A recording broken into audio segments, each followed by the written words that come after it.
నమస్కారం సాక్ష్యం న్యూస్ కి స్వాగతం. హెడ్లైన్స్ చూద్దాం.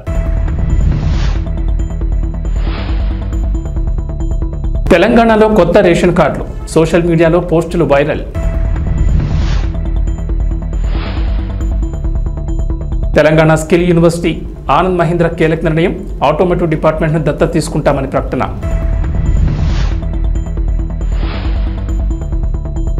ఏపీలో రేషన్ కార్డులో ఉన్న వారికి శుభవార్త, రేషన్ పంపిణీపై చంద్రబాబు కీలక ప్రకటన, ఎండియు వాహనాలపై నిర్ణయం.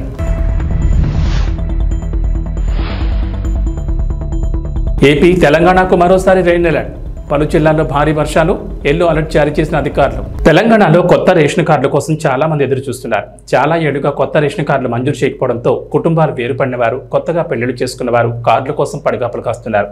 అసెంబ్లీ ఎన్నికల్లో విజయం సాధించి అధికారంలోకి వచ్చిన కాంగ్రెస్ ప్రజాపాలన పేరుతో దరఖాస్తులు స్వీకరించింది. అయితే రేషన్ కార్డులు మాత్రం మంజూరు చేయలేదు. తాజాగా కొత్త రేషన్ కార్డులు జారీ చేయాలని తెలంగాణ కేబినెట్ నిర్ణయం తీసుకుంది. ముఖ్యమంత్రి రేవంత్ రెడ్డి అధ్యక్షతన 2 రోజుల క్రితం రాష్ట్ర కేబినెట్ సమావేశమై పలు నిర్ణయాలు తీసుకుంది. రాష్ట్రంలో కొత్త రేషన్ కార్డుల జారీ విధి విధానాల రూపకల్పనకు పౌర సరఫరాల శాఖ మంత్రి ఉత్తమ్ కుమార్ రెడ్డి అధ్యక్షతన కేబినెట్ సబ్ కమిటీని ఏర్పాటు చేయాలని మంత్రివర్గం డిసైడ్ అయింది. మంత్రులు సీతక్క, శ్రీధర్ బాబు, పొన్నం ప్రభాకర్ ఈ కమిటీలో సభ్యులుగా ఉండనున్నారు. రేషన్ కార్డు, ఆరోగ్యశ్రీ కార్డు విడిగా ఇవ్వాలని మంత్రివర్గం నిర్ణయం తీసుకుంది.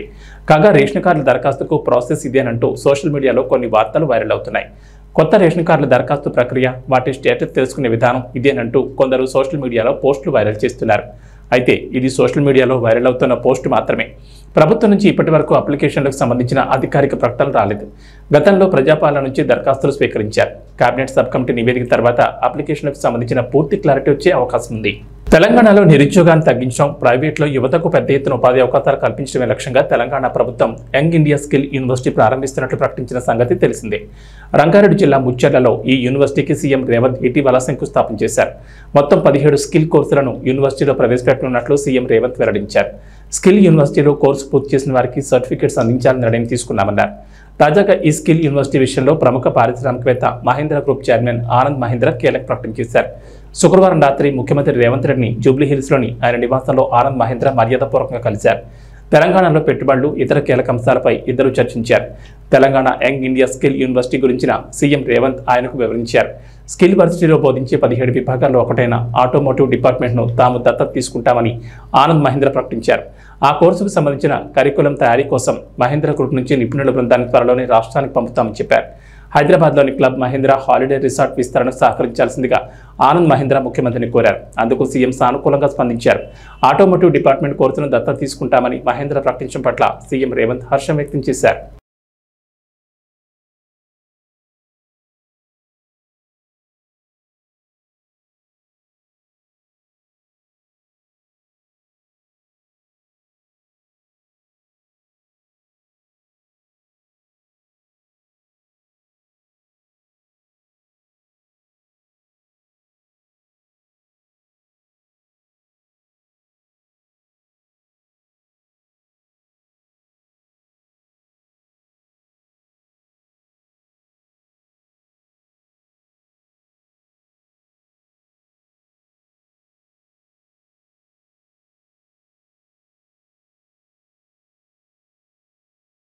ఆంధ్రప్రదేశ్లో రేషన్ కార్డులు ఉన్న వారికి ముఖ్యమంత్రి చంద్రబాబు శుభవార్త చెప్పారు. రాష్ట్రంలో నిత్యావసర వస్తువుల ధరలు నియంత్రణపై దృష్టి పెట్టాలని అధికారులకు కీలక సూచనలు చేశారు.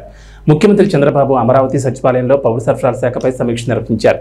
ఈ సమావేశంలో ధాన్యం సేకరణ విధానం, రేషన్ బియ్యం సరఫరా, డోర్ డెలివరీ విధానం పనితీరు, నిత్యావసర ధరల నియంత్రణపై ప్రధానంగా చర్చించారు. గత టీడీపీ ప్రభుత్వ హయాంలో రేషన్ షాపుల ద్వారా అనేక రకాల సరుకులు ఇచ్చేవాళ్లమని గుర్తు చేశారు. గత వైఎస్ఆర్సీపీ ప్రభుత్వం వాటిని రద్దు చేసిందన్నారు. అయితే ఆ సరుకుల పంపిణీని పునరుద్ధరించాలని అధికారులను ఆదేశించారు. రాష్ట్రంలో ధరల నియంత్రణ సాధ్యమవుతుందని, వ్యవసాయ, మార్కెటింగ్, పౌర సరఫరాల శాఖలు సమన్వయంతో పనిచేయాలని చంద్రబాబు సూచించారు. రాష్ట్రంలో పౌర సరఫరాల శాఖ ద్వారా 2372 కౌంటర్లు ఏర్పాటు చేశామని, మార్కెట్ రేటు కంటే తక్కువ ధరకే కందిపప్పు, బియ్యం విక్రయిస్తున్నట్లు ముఖ్యమంత్రికి అధికారులు వివరించారు. మార్కెట్లో కందిపప్పు 180 రూపాయలు ఉంటే ప్రత్యేక కౌంటర్లో 150కి, బియ్యం కూడా కేజీ 48కి విక్రయిస్తున్నట్లు తెలిపారు. రేషన్ షాపుల్లో కూడా మరిన్ని సరుకులు తక్కువ ధరకు విక్రయించాలని సీఎం అధికారులకు సూచించారు. తెలంగాణ నిరుద్యోగులు ఎప్పుడెప్పుడని ఎదురుచూస్తున్న జాబ్ క్యాలెండర్ను ప్రభుత్వం విడుదల చేసింది. అసెంబ్లీ సమావేశాల్లో భాగంగా జాబ్ క్యాలెండర్ను డిప్యూటీ సీఎం ఆర్థిక మంత్రి భట్టి విక్రమార్క సభలో ప్రకటించారు. అయితే ఇందులో ఉద్యోగాల సంఖ్య ఉండదని ప్రకటించిన భట్టి విక్రమార్క నోటిఫికేషన్ ఇచ్చేటప్పుడే ప్రకటిస్తామని స్పష్టం చేశారు. ఇది కేవలం ప్రకటన మాత్రమేనని, దీనిపై చర్చ ఉండదని భట్టి విక్రమార్క పేర్కొన్నారు. తమ ప్రభుత్వం వచ్చాక టీజీఎస్పీఎస్సీని ప్రక్షాళన చేశామని, కొత్త నోటిఫికేషన్లు, ఉద్యోగాల భర్తీకి చర్యలు తీసుకుంటామని వివరించారు.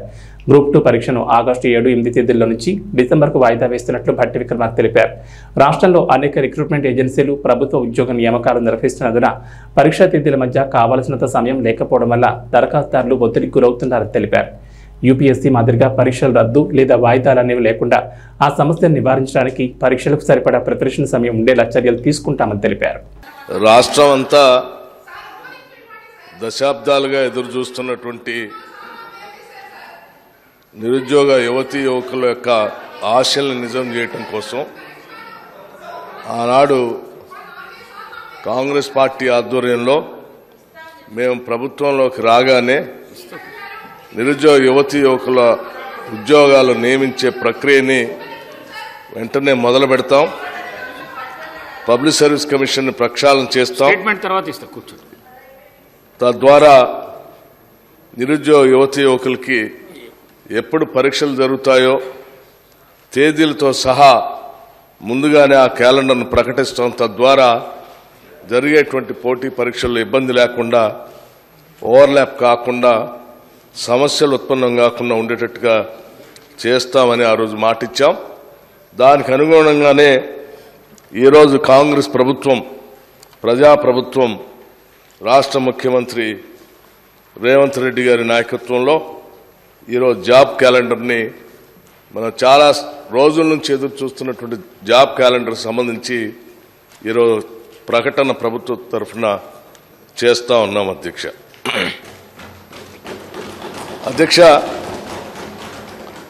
తెలంగాణలో ప్రభుత్వ ఉద్యోగార్థులు ఖాళీలు, నోటిఫికేషన్ల జాప్యం, తరచుగా వాయిదాలు, పరీక్షల రద్దు, ప్రశ్నాపత్రాలు లీక్ అవ్వటం, వేరే పరీక్ష తేదీలు ఒకటే అవ్వటం, వీటి వల్ల చాలా ఇబ్బందులు పడుతూ ఉన్నారు.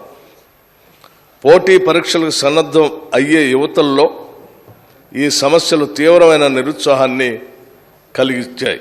ఆంధ్రప్రదేశ్ ముఖ్యమంత్రి నారా చంద్రబాబు నాయుడు మహిళలకు శుభవార్త చెప్పారు. రాష్ట్ర వ్యాప్తంగా వీరున్నన్ని మహిళా వసతి గృహాలను అందుబాటులోకి తేవాలని ఆదేశించారు. రాష్ట్రంలో ఉద్యోగుల కోసం అవసరమైన ప్రతి చోట మహిళా హాస్టల్స్ ఏర్పాటు చేయాలని అధికారులకు సూచించారు. సచివాలయంలో మహిళా శిశు సంక్షేమ శాఖపై ముఖ్యమంత్రి అధికారులతో సమీక్ష నిర్వహించారు. పలు కీలక అంశాలపై చర్చించారు. రాష్ట్రంలోని జిల్లా కేంద్రాలు, కార్పొరేషన్ స్థాయిలో 100 హాస్టల్స్ ఏర్పాటు చేసేందుకు చర్యలు తీసుకుంటున్నామని అధికారులు సీఎంకు వివరించారు. అయితే ఉద్యోగుల సంఖ్యను బట్టి అవసరమైతే డివిజన్ స్థాయిలో హాస్టల్స్ ఏర్పాటు చేయాలన్నారు. వసతి గృహాల దగ్గర చిన్నారుల సంరక్షణ కేంద్రాలు ఉండేలా చూడాలని, ప్రభుత్వ ప్రైవేట్ భాగస్వామ్యంతో వాటి నిర్వహణను ముందుకు తీసుకెళ్లాలని చంద్రబాబు సూచనలు చేశారు. మహిళా వసతి గృహ భవనాలను ముందుగా ప్రభుత్వమే అద్దెకు తీసుకుని నిర్వహిస్తుంది. ప్రభుత్వ ప్రైవేట్ భాగస్వామ్యంతో లేని పక్షంలో స్వచ్ఛంద సంస్థల సహకారంతో వీటిని కొనసాగించనున్నారు. ఈ హాస్టల్స్ సంబంధించి నివేదికలు సిద్ధం చేయాలని అధికారులని ముఖ్యమంత్రి ఆదేశించారు. రాష్ట్ర వ్యాప్తంగా ఉన్న మినీ అంగన్వాడీ కేంద్రాలపై సమీక్ష చేశారు. గిరిజన ప్రాంతాల్లో ఎస్సీ జనాభా అధికంగా ఉన్న చోట అంగన్వాడీ కేంద్రాలను అప్గ్రేడ్ చేయాలని సూచించారు. అవసరమైతే దాతల ద్వారా అంగన్వాడీ కేంద్రాలను అభివృద్ధి చేసేందుకు మేము సైతం కార్యక్రమాన్ని తిరిగి అమలు చేయాలని ముఖ్యమంత్రి అధికారులను ఆదేశించారు. ఆంధ్రప్రదేశ్లో కొత్తగా పథకాలు అమలు చేస్తున్నారు. సూపర్ 6లో భాగంగా త్వరలో మరికొన్ని పథకాలను అమలు చేసేందుకు సిద్ధమవుతున్నారు. తాజాగా మహిళలకు ఉచితంగా 3 గ్యాస్ సిలిండర్ల పథకం అమలు చేసేందుకు సిద్ధమవుతుందనే చర్చ జరుగుతోంది. ఈ క్రమంలో కొందరు ఈకేవైసీ పేరుతో కొత్త దందాకు తెరతీశారు. కొంతమంది ప్రైవేట్ గ్యాస్ ఏజెన్సీ నిర్వాహకులు ఈకేవైసీ పేరిట దోపిడీ చేస్తున్నారు. 3 ఉచిత గ్యాస్ సిలిండర్లు కావాలంటే ఈకేవైసీ చేయించాలని ప్రచారం చేస్తున్నారు. అవకాశం దొరికింది కదా అనుకుని ఒక్కొక్కరి నుంచి 400 వసూలు చేస్తున్నారు. ఇటీవల కాలంలో రాష్ట్ర వ్యాప్తంగా కొంతమంది ఈకేవైసీ పేరుతో దోపిడీ జరిగింది. ప్రభుత్వం ఇచ్చే 3 ఉచిత గ్యాస్ సిలిండర్లు కావాలంటే డబ్బులు చెల్లించాల్సిందేనని నిర్వాహకులు మాయమాటలు చెబుతున్నట్లు తెలుస్తోంది. కేంద్రం కూడా అక్రమంగా ఉన్న గ్యాస్ కనెక్షన్లు తొలగించేందుకు వినియోగదారుల్ని ఈకేవైసీ చేయించుకోవాలని ఆదేశించిన సంగతి తెలిసిందే. ఇదే అదునుగా ఈకేవైసీ లేకపోతే 3 ఉచిత గ్యాస్ సిలిండర్లు రావనే ప్రచారాన్ని మొదలుపెట్టారు. కొంతమంది అమాయకంగా 3 ఉచిత గ్యాస్ సిలిండర్లు రావేమో అనే భయంతో ఈకేవైసీ కోసం గ్యాస్ ఏజెన్సీలకు క్యూ కడుతున్నారు. అక్కడ ఒక్కొక్క వినియోగదారు నుంచి 400 వసూలు చేస్తున్నారు. ఈ దోపిడీపై అధికారులకు ఫిర్యాదు చేసినా పట్టించుకోవడం లేదని కొందరు చెబుతున్నారు. ఎస్సీ వర్గీకరణపై సుప్రీంకోర్టు తీర్పుకు వ్యతిరేకంగా పోరాటం చేయాల్సిన అవసరం ఉందని, వర్గీకరణకు మద్దతు తెలిపిన కేంద్ర రాష్ట్ర ప్రభుత్వాలపై తిరుగుబాటుకు సిద్ధం కావాలని దళిత బహుజన పార్టీ జాతీయ అధ్యక్షుడు, సుప్రీంకోర్టు న్యాయవాది వడ్లమూరి కృష్ణస్వరూప్ పిలుపునిచ్చారు. హైదరాబాద్ హిమాయత్ నగర్లోని పార్టీ కేంద్ర కార్యాలయంలో ఏర్పాటు చేసిన సమావేశంలో మాల మహానాడు నేతలతో కలిసి ఆయన మాట్లాడారు. వర్గీకరణపైన సుప్రీంకోర్టు తీర్పు రాజ్యాంగ వ్యతిరేకమన్నారు. ఆర్టికల్ 341 నిబంధనలు ధిక్కరించి బీజేపీ మోడీ ఇచ్చిన స్క్రిప్ట్ని వర్గీకరణకు అనుకూలంగా తీర్పిచ్చారన్నారు. తెలంగాణలో వర్గీకరణకు ఆర్డినెన్స్ తెస్తామని సీఎం రేవంత్ రెడ్డి ప్రకటించడాన్ని వారు తీవ్రంగా ఖండించారు. మాలల ఓట్లతో కాంగ్రెస్ ప్రభుత్వం అధికారంలోకి రావడానికి కారణమైన జాతికి వెన్నుపోటు పొడిచి తీవ్రంగా ద్రోహం చేశారని మండిపడ్డారు. వర్గీకరణకు వ్యతిరేకంగా ఈ నెల 29న చెలో సెక్రటరియట్ ముట్టడి కార్యక్రమం నిర్వహిస్తామని, అదేవిధంగా కాంగ్రెస్ బీజేపీ ప్రజాప్రతినిధుల ఇళ్లను ముట్టడించి పెద్ద ఎత్తున నిరసన చేపట్టాలని వారు పిలుపునిచ్చారు. భారత రాజ్యాంగము చెప్పిన పార్లమెంటు 341 అధికరణకి వ్యతిరేకంగా పార్లమెంటు యొక్క అధికారాలని వీళ్ళు సుప్రీంకోర్టు బెంచ్ వాళ్ళు చెల్లించుకొని మోడీ గారు ఇచ్చిన స్క్రిప్ట్ని వాళ్ళు చదివినిపించారు. దీన్ని మేము తీవ్రంగా ఖండిస్తున్నాం. ఇది రాజ్యాంగ వ్యతిరేకమైన తీర్పు. దీనికి వ్యతిరేకంగా దేశంలో ఉన్న కేవలం రాష్ట్రాలలో రాజకీయ పార్టీల యొక్క రాజకీయ ప్రయోజనాలను కాపాడుకోవడం కోసం మాత్రమే ఈ వర్గీకరణ ఈ తీర్పుని సుప్రీంకోర్టు ఇవ్వడం జరిగింది. ఈ తీర్పు వల్ల ఎస్సీ జాబితాలోని 59 కులాలలో ఎంఆర్పిఎస్ మాదిరి కులం పక్కన పెడితే 58 కులాల సామాజిక విద్య ఉద్యోగ రాజకీయ భవిష్యత్తు దెబ్బతినబోతుంది.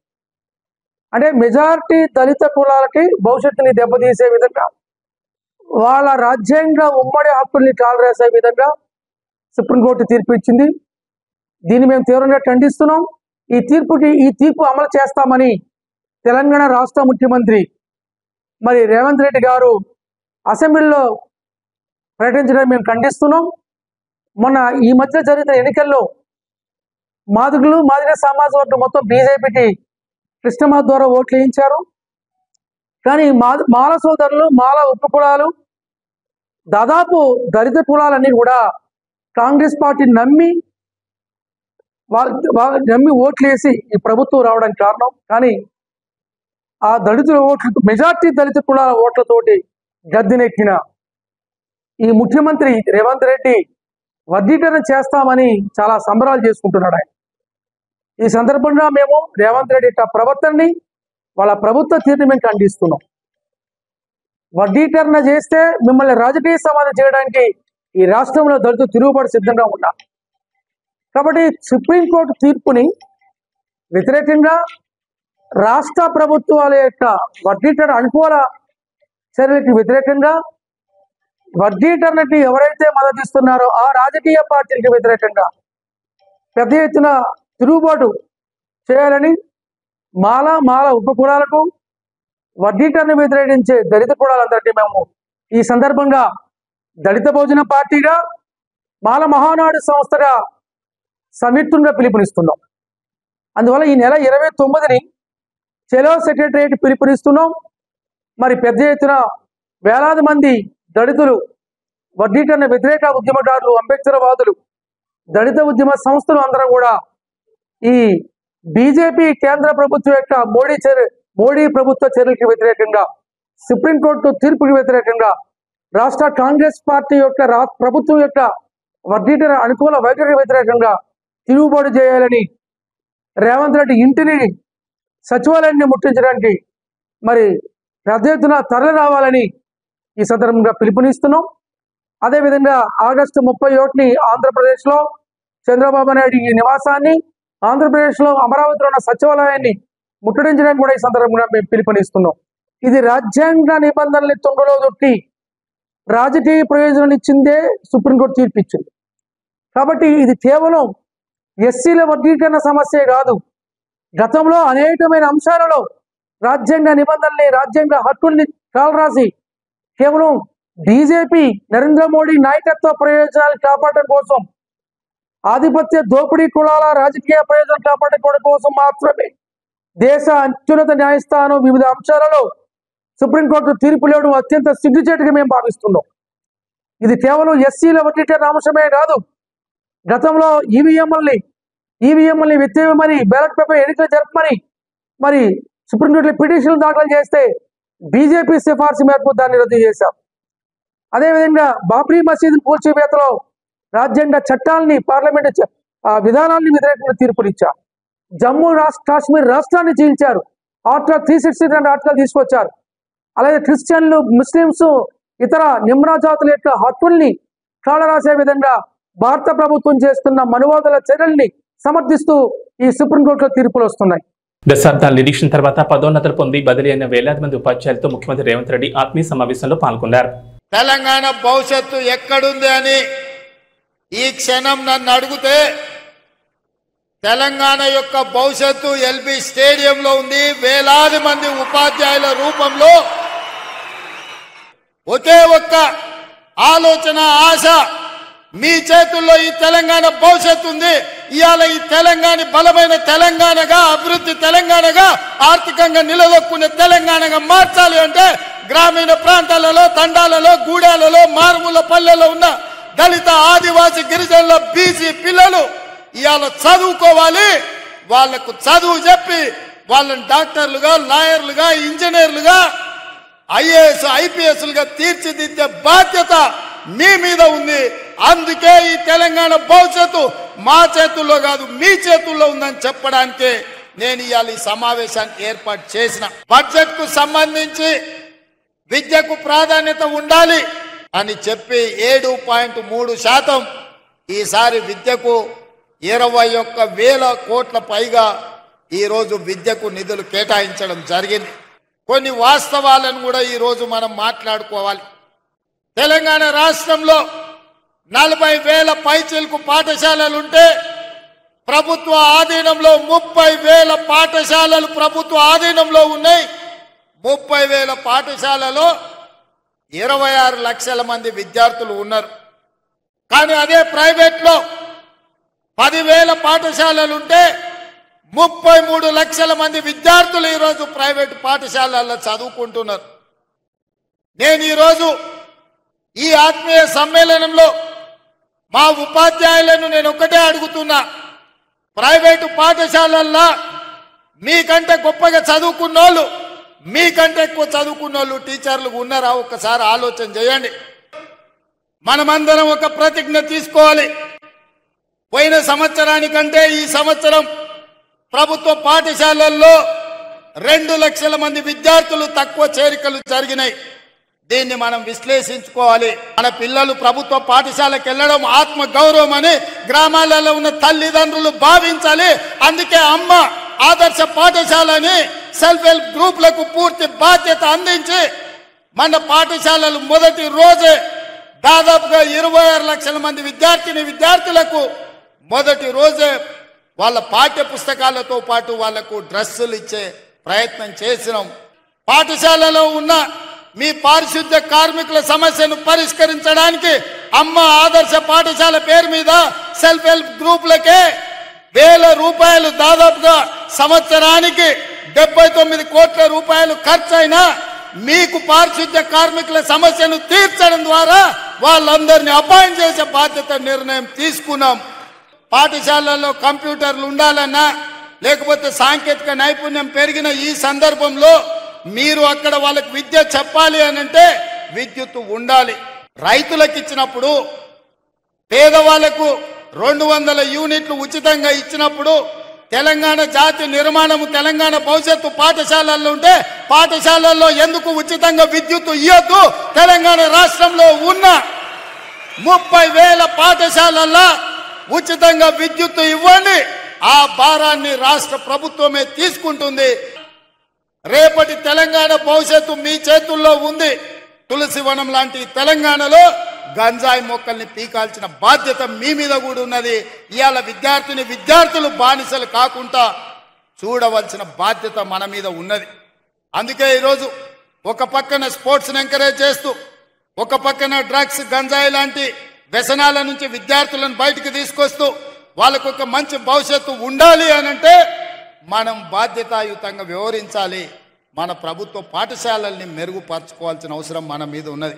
పాలకులుగా, ప్రభుత్వ పెద్దగా మీకేమున్నా నాకు చెప్పండి, వాటిని పరిష్కరించే బాధ్యత నాది. మీరు బాధ్యత తీసుకోండి. పేదవాళ్ళ పిల్లలకు చదువులు చెప్పని మీరు నేర్పించిన విద్యనే రేపు ఈ తెలంగాణ భవిష్యత్తుకు పునాదిగా మారుతుంది. సూర్య శివ కాంబోలో కంగువా రాబోతున్న సంగతి తెలిసిందే. నిర్మాత జ్ఞానవేల్ రాజా ముందు నుంచి కంగువా మీద అంచనాలు పెంచుతూనే ఉంటాడు. అందరూ పాన్ ఇండియా రేంజ్లో చిత్రాలను ప్లాన్ చేస్తున్నారు. ఎన్టీఆర్ దేవర, సూర్య కంగువా, అల్లు అర్జున్ పుష్ప 2, రామ్ చరణ్ గేమ్ చేంజర్, ఇలా అన్ని కూడా పాన్ ఇండియన్ సినిమాలే. ఇక నుంచి పాన్ ఇండియా చిత్రాల సందడే కనిపించేలా ఉంది. సెప్టెంబర్, అక్టోబర్, డిసెంబర్లో ఈ పాన్ ఇండియన్ మూవీస్ సందడి చేయబోతున్నాయి. కంగువా సినిమా దేవరతో పోటీ పడుతోంది. ఈ 2 చిత్రాలు అక్టోబర్ 10న రాబోతున్నాయి. కంగువా వర్సెస్ దేవరలో ఏది గెలుస్తుంది, నిలుస్తుంది అనే చర్చలు పెట్టుకోలేం. మన తెలుగు వరకు వచ్చేసరికి దేవర డామినేషన్ ఉంటుంది, తమిళంలో కంగువా డామినేషన్ ఉంటుంది. నార్త్లో ఏ సినిమా క్లిక్ అవుతుంది అనేది ఇప్పుడు చెప్పలేం. అయితే ఈ 2 చిత్రాలకు 2 పార్ట్లు ఉన్నాయన్న సంగతి తెలిసిందే. దేవర పార్ట్ 2, కంగువా పార్ట్ 2 కూడా రెడీ అవుతున్నాయని సమాచారం. కంగువా మొదటి పార్ట్కు పోటీ ఉండొచ్చు, కానీ రెండో పార్టీకి పోటీ ఎవరూ రాలేరని, సినిమా అంత అద్భుతంగా ఉంటుందని, పార్ట్ 1 రిలీజ్ అయ్యాక ఆ విషయం తెలుస్తుందని నిర్మాత కేఈ జ్ఞానవేల్ రాజా చెప్పుకొచ్చారు. నిర్మాత మాటలను చూసి నెటిజన్లు రకరకాలుగా కామెంట్లు చేస్తున్నారు. ఇది కాస్త ఓవర్ కాన్ఫిడెంట్గా అనిపిస్తుందంటూ ట్రోలింగ్ చేస్తున్నారు. మరి ఈ కంగువా నిజంగానే అందరినీ మెప్పిస్తుందా? దర్శకుడు శివ నిజంగానే కొత్త ప్రపంచాన్ని సృష్టిస్తున్నాడా? సూర్య నేషనల్ వైడ్గా ఆకట్టుకుంటాడా అన్నది చూడాలి. సూర్య ఆల్రెడీ ఆకాశం నీ హద్దురా, జై భీమ్ అంటూ నార్త్ ఆడియన్స్ను ఓటీటీలో ఆకట్టుకున్నాడు. ఇక కంగువానే సూర్యకు మొదటి పాన్ ఇండియన్ మూవీ కానుంది. ఈ చిత్రం థియేటర్లో ఏ మేరకు ఆకట్టుకుంటుందో చూడాలి. మరి భారత శ్రీలంక జట్ల మధ్య శుక్రవారం జరిగిన 3వ వన్డే మ్యాచ్ టై అయింది. అయితే ఓ దశలో భారత్ ఈజీగా గెలిచేలా కనిపించింది. కానీ అనూహ్యంగా చేతిలో 2 వికెట్లున్నా ఒక్క పరుగు చేయలేక మ్యాచ్ను గెలవలేకపోయింది. ఈ మ్యాచ్లో తొలుత బ్యాటింగ్ చేసిన శ్రీలంక నిర్ణీత 50 ఓవర్లలో 8 వికెట్ల నష్టానికి 230 పరుగులు చేసింది. అనంతరం స్వల్ప లక్ష్యంతో బరిలో దిగిన భారత్ కూడా సరిగ్గా 230 పరుగులకు ఆల్అవుట్ అయింది. ఓ దశలో 230/8తో నిలిచింది భారత్. అప్పటికింకా 15 బంతులున్నాయి. 15 బంతుల్లో ఒక్క పరుగు చేసిన విజయం మనదే. కానీ శ్రీలంక కెప్టెన్ చరిత్ అసలంక వరుస బంతుల్లో శివం దూబే, హర్షదీప్ సింగ్ను అవుట్ చేసి మ్యాచ్ను దూరం చేశాడు. భారత్ గెలవకుండా అడ్డుపడ్డాడు. అయితే అనూహ్యంగా టర్న్ అయి తక్కువ ఎత్తులో వచ్చిన బంతికి శివం దూబే ఎల్బీడబ్ల్యూగా అవుట్ అయ్యాడు. శివం దూబే ప్యాడ్లకు బంతి తగలడంతో శ్రీలంక ఆటగాళ్లు అప్పీల్ చేశారు. కానీ అంపైర్ స్పందించలేదు. ఈ గ్యాప్లోనే శివం దూబే, మహమ్మద్ సిరాజ్లు భారత విజయానికి కావాల్సిన పరుగును కూడా పూర్తి చేశారు. కానీ ఇప్పుడే శ్రీలంక కెప్టెన్ చరిత్ అసలంక అంపైర్ నిర్ణయాన్ని సవాల్ చేస్తూ రివ్యూకి వెళ్ళాడు. రివ్యూలో అవుట్ అని తేలడంతో మ్యాచ్ ఉత్కంఠగా మారింది. కానీ 14 బంతుల్లో ఒక్క పరుగు మాత్రమే కావాల్సి ఉండడం, బ్యాటింగ్లో పర్వాలేదనిపించే హర్షదీప్ సింగ్ స్ట్రైకింగ్లో ఉండడంతో భారత్ విజయంపై ధీమాగానే ఉంది.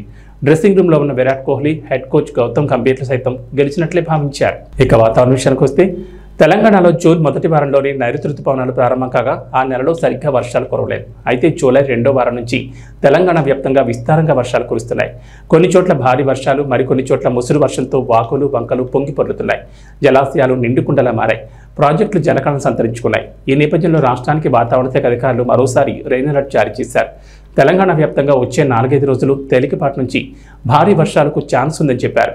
ఇవాళ నిర్మల్, నిజామాబాద్, జగిత్యాల, సిరిసిల్ల, ఆదిలాబాద్, ఆసిఫాబాద్, మంచిర్యాల, భూపాలపల్లి, ములుగు, కొత్తగూడెం, కామారెడ్డి, సిద్దిపేట, మెదక్ జిల్లాల్లో భారీ వర్షాలకు ఛాన్స్ ఉందన్నారు. ఈ మేరకు ఆయా జిల్లాలకు ఎల్లో అలర్ట్ జారీ చేశారు. పలు చోట్ల ఉరుములు, మెరుపులతో పాటు ఈదురుగాలులతో కూడిన వర్షాలు కురిసే అవకాశం ఉందని పేర్కొన్నారు. ఉపరితల గాలులు గంటకు 30 నుంచి 40 కిలోమీటర్ల వేగంతో వీచే అవకాశం ఉందన్నారు.